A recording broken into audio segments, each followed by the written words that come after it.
And that's essentially the snitch. Even if Charlotte catches it here, they're still down in score. So Washington taking care of business in the first 20 minutes to ensure that control is theirs. Relatively low scoring, though, in my opinion. I figured we'd get a pretty high offensive showing, but it's honestly been the defense that surprised me. Yeah, the story of the game is how the Admirals have controlled the pace. Yeah. After the first 5 minutes, they were really able to slow things down, slow Charlotte down, and that's the kind of game that's going to favor the Admirals. For those that might just might be watching Quidditch for the first time, explain what's going to happen now with the set score and the snitch coming on pitch. You got it. So, with the snitch, who is John Smutny, thank you, appreciate it. We've got a 35-point swing for whoever catches that snitch. And in this scenario, the set score is 140, which means the first team to either get 140 or pass it is the winner of the game. The snitch does not end the game in MLQ here. It just gives you a huge surge in points, a big comeback mechanic, you could say, or a ceiling mechanic for the winning team. Now, with that being said, you still have to score goals.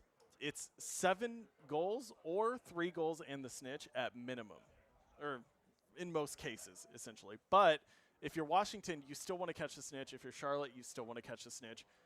Winner of this game is not just decided on that, but it is a big influence. So you're going to see a big focus here. And who's with control now? Is it still Washington? Yes, it is still Washington.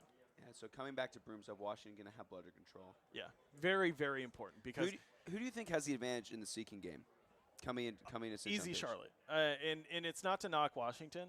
It's just Charlotte this whole season they've got the best seeker in the nation with leading catcher Ryan Davis, who I mean coming off of what was like a heroic performance against Washington in the East Super Series, the second, where gets a knee injury, essentially doesn't play for most of that game, subs in at seeker and catches the snitch to beat Washington. I mean, just hobbling down the field as he goes. It was amazing. So, I mean, Charlotte confident as any team in the seeker game, and it's easy to tell why. So coming back, it's 8-4. Set score's going to be 140. Washington's going to have blooder control, and Charlotte's going to start with the quaffle here as Hildreth walks it up. Ooh, a really good play there by Mulcahy. Yeah, huge. And now Mulcahy looking to just run downfield. Anytime you get that quick interception, and you the first 2 steps should always be downfield, as long as the beater's not in your face. Trudeau working his way muscling through. And that's classic Trudeau. When the game is on the line and he's got to make a play, he's going to run through people to make it happen. Rumbling, bumbling, stumbling through people to score. At very minimum, the first 2. No part of that I could even call stumbling. Just because I've seen it too many times for it not to be intentional. I mean, it's a staple at this point. Hildreth working on Mulcahy. And a nice spin move. That's oh, not the arm! go in. Not enough of a reach. Tries to reach it through and doesn't get there. Oh, but the catch? Ryan Davis. I mean, who else, right? From Ryan Davis. Ryan Davis. Not only now, definitively the leading snitch puller in the league. But I mean, in clutch moments, we're seeing it now too, and that right there brings Charlotte all the way back into this game.